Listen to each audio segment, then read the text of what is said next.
She told them they had no idea who she really was, and the air around her began to burn. This is Savior of Divine Blood, and Chapter 6 is where the bullying finally backfires. A blonde stranger and a hooded girl stand over the cracked wreckage of a fight that already started. He calls himself Grax, an average level 12 player, surprised anyone could push him this far. She mutters that this guy's skill set is brutally incompatible with hers, like fighting fire with paper. Grax sneers, completely sure his power gap will end this in seconds. She steadies her stance, fists clenched, refusing to back down even as the flames flare around her. Blood splatters as Grax slams a brutal hit into her side without warning. She grits her teeth, biting down a curse as the pain rips through her body. Across the alley, a red-haired thug watches with confused interest, sensing this fight is not what it seems. 3 older hunters appear around the corner, drawn by the noise and ready to crash the party. One of them blinks at the scene, completely thrown off by what he's seeing. He demands to know where this kid even came from, voice shaking with disbelief. A red gauntlet fist roars forward, gathering pressure for a finishing blow. Sweat drips down a battered face as the blonde fighter realizes he just got outclassed. I look up at them quietly, trying to apologize before everything turns ugly again. They laugh and demand my level, as if my number is supposed to scare me into kneeling. Their leader screams to surround me, and the alley fills with the thunder of running feet. The biggest one cracks his neck, certain his fists alone will end me. I dodge between their swings, every step lighter than they expect. Pay attention to this part, because it's where everything they thought they knew about me starts to break.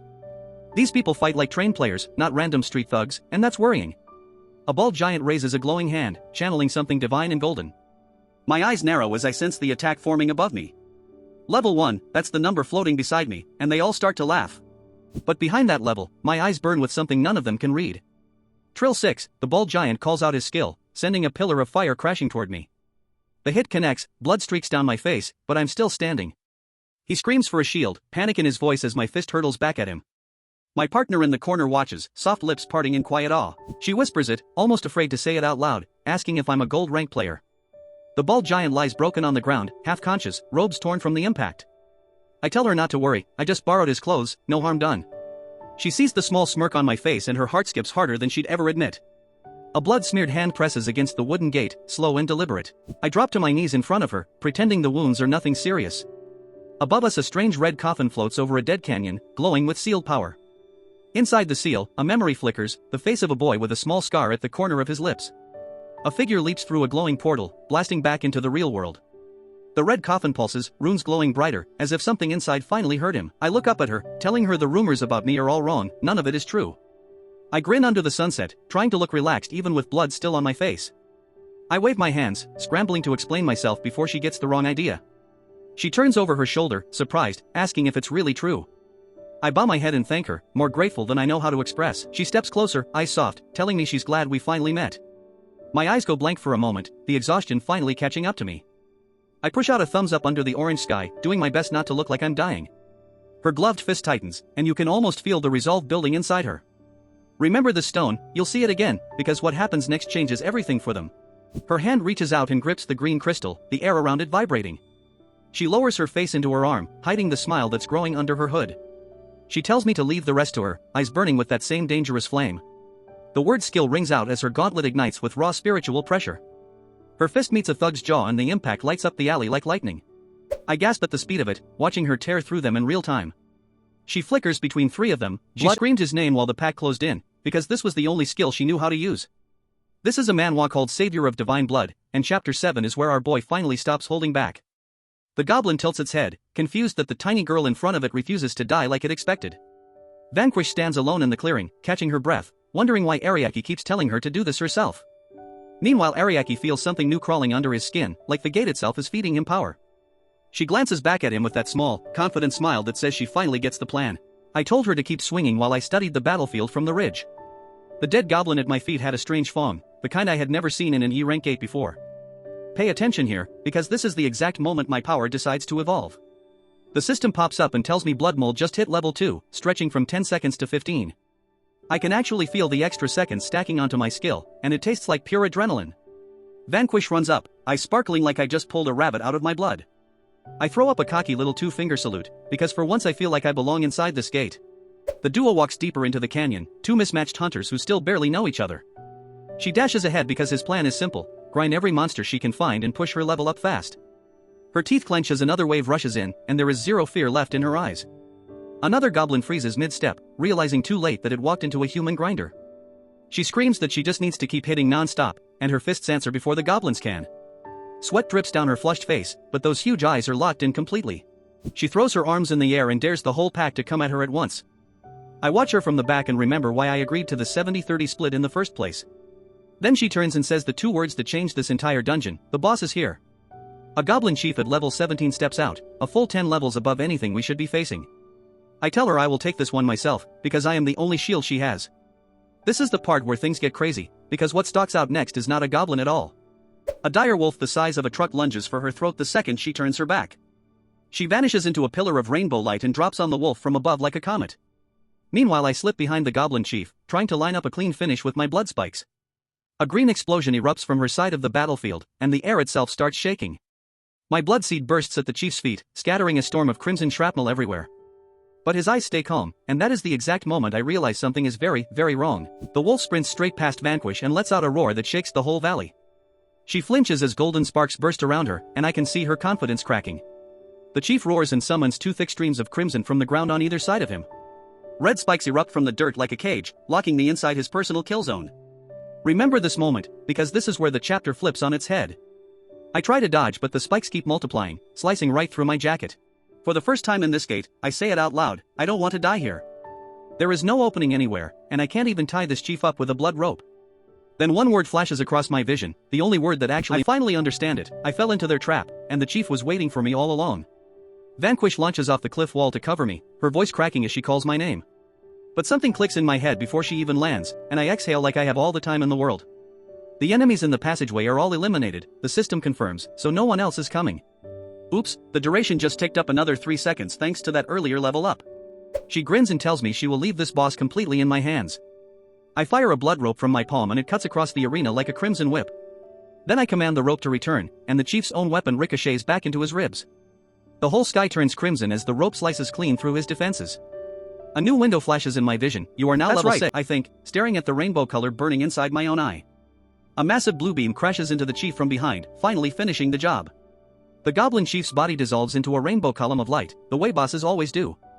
I stand there covered in rainbow dust, holding the chief's loot like a trophy. The system drops the line I have been waiting my entire life to see: you have leveled up. Vanquish runs over, breathless, asking if I actually managed to take the chief down.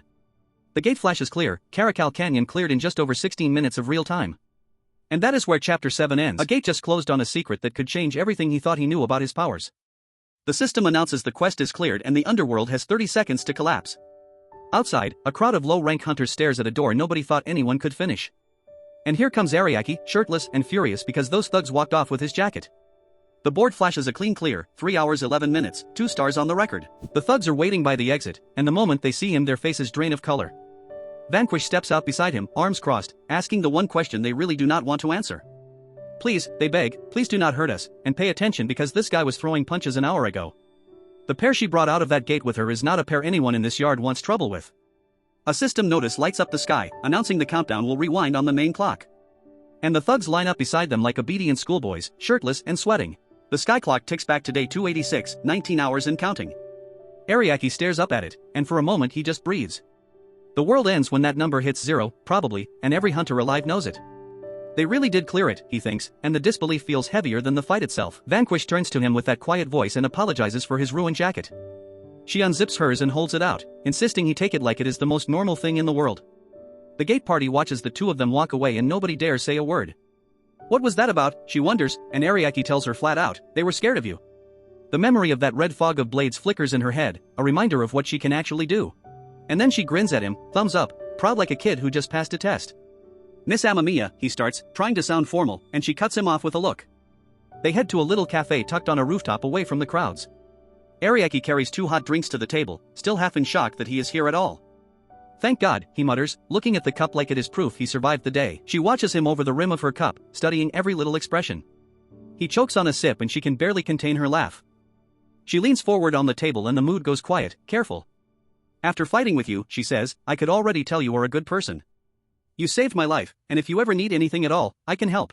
And here is where it gets crazy, because he looks at her and decides to tell the truth. If you would let me work together with you, she adds softly, I would be really happy. My name is Ariake Subaru, he says, and his face finally softens. I will tell you everything, he promises, and the story starts tumbling out of him. She listens with wide eyes as he explains the door that was stolen from him. Your situation is much worse than I thought, she murmurs, even I am confused now. That guy stole your door and became a gold rank off your skill, she repeats, barely believing it. Ariake scratches the back of his head, flustered by how ridiculous it all sounds out loud, and then she leans back, thoughtful, and says something that hits harder than he expected. Is not that situation similar to mine, she asks, and his whole posture shifts. For a second Ariake just stares at her, processing the idea that he is not alone in this. It looks like we are the same age, she says brightly, so just call me Sayaka. Meanwhile, across the city, a sharp tower of glass and gold catches the evening sun. Inside a locked silver ranks, another man growls, are you sure about that, because there are still 10 people over level 30. And this is where it gets crazy, because the door opens and a full squad walks in behind a woman with a sword. Team Julieta, led by Hizaki Julieta, a silver rank at level 39. Back at the cafe, Sayaka and Ariake stand up, something like a real partnership taking shape between them. I am sorry, he tells her, meaning all of it, the jacket and the chaos and dragging her into his mess. Somewhere else, a sharp-eyed woman with emerald earrings smiles to herself at what is coming. This one is definitely gonna be easy, Sayaka laughs, and Ariake just blinks at her confidence. He cracks a small smile, the first honest one in what feels like forever. They climb to a rooftop overlooking the city, checking the map for their next target. A low rumble rolls through the street as a new gate cracks open in the distance. The timer on the gate flickers to life, 17 hours 43 minutes, 2 stars. Stage, soldier dumping ground, 2 stars, 17 hours, and change on the clock. And with that, their next hunt is officially locked in, and the two of them step forward together. Ariake bleeds once, and the gate answers back like it was waiting for him. A second skill flares awake inside him, and the world around them splits into color. Sayaka asks how a rookie like him knows the rules of a gate this well. He tells her the quest begins the moment they step inside. And the honest truth is, he already lived this nightmare once in another life. Then the floor starts trembling under their feet. Ariake peeks over the edge, and something is moving in the pit below. Armored figures are climbing over the walls one after another. The whole gate is literally a pile of fallen soldiers waiting to wake back up. The first one drops on Sayaka before she can even raise her weapon. Her eyes lock on, and Vanquish lights up in her grip. One clean arc cuts the soldier straight through the middle. Ariake yells that the next one is already on the way. Her blade stabs clean through armor like it is nothing. Vanquish vaporizes the helmet before the body can even drop. Sayaka grins and shouts thanks to him over the flames. Ariake smiles back, but his eyes are already counting the next wave. 2 more soldiers charge in from the side. She catches one clean with the tip of her blade. But the second one crashes in and slams her shoulder. The hit snaps her head sideways in a spray of light. She wipes the blood off her chin and steadies her feet again. Sayaka turns her back to him, thinking she has to handle this alone. Ariake lifts his hand and the new power crawls out his fingers. She winks like she already knows what he is about to do. He tells her to hit them with every single thing she has got. The rainbow color slams into her and she gasps at the rush. That is the real secret of his gift, he can hand it to someone else. The blood inside her starts boiling like a second heartbeat. Her whole face lights up with raw, unfiltered power. And then she rips a whole line of soldiers apart in one swing. Ariake catches his breath and mutters that his boost will not last long. Bones and weapons from the dead are all over the ground. She plants her feet and spins right into the next cluster. The whole pit lights up in fire and falling bodies. Explosions ripple across the dumping ground like a field of landmines. The system screen slams up, Amamiya Sayaka level 10 to 15. Ariake shouts back that he can handle the rest himself. He rockets through the pit in a streak of red and violet. Another level up notice, Ariake Subaru, level 9 to 16. She glances at him and quietly says even the enemies look scared of him. A tiny crack of doubt flickers across her face. She grins again anyway, because that is just who she is. Ariake admits quietly that he is scared too, and he is not lying. They finish off the last stragglers in a single combined rush. A stray enemy dives in and Sayaka crushes it with her teeth bared. Then new footsteps start echoing across the silent floor. Ariake freezes when he sees who is walking out of the shadows. The system slams up a red warning across the whole screen. The boss has appeared. A jester mask floats in the gloom, surrounded by violet fire. Sayaka sees it too and her grin vanishes in a single blink. The boss raises its cracked staff and blood splatters on the tiles. Up close the mask is even more wrong, like it is watching through holes. Sayaka whispers his name, steady, not scared, just ready. She grins again because she refuses to back down, not now, not ever. Ariake just stares the boss dead in the eye without blinking. He asks out loud if this thing is actually the real boss of the gate. And across the cracked floor, the boss raises its staff and starts to move. The masked boss unleashes a storm of violet whips strong enough to split the floor itself. Sayaka flips through the purple chains while Ariake crouches behind cover, reading every strike. His eyes narrow as a plan finally clicks into place. He feels the blood mana surging, ready to be shaped into a wall. He tells her to keep the pressure on, he is going to block the whip himself. Hit it over and over, he says, until that monster finally has enough. The skeletal queen cackles, sensing the tiny humans daring to plan against her. Ariake raises his hand and a rainbow burst of blood mana ignites in his palm. The whip slams down and meets a wall of condensed blood that refuses to break. Sayaka flashes through the opening and rips into the boss with her blade. A clean hit lands, and crimson blood finally spills from the undead queen. But Sayaka is already burning out, her pink flames guttering as she falls back. Ariake almost smiles, relieved for a second that the plan actually worked. Then he sees the boss up close and every ounce of hope drains from his face.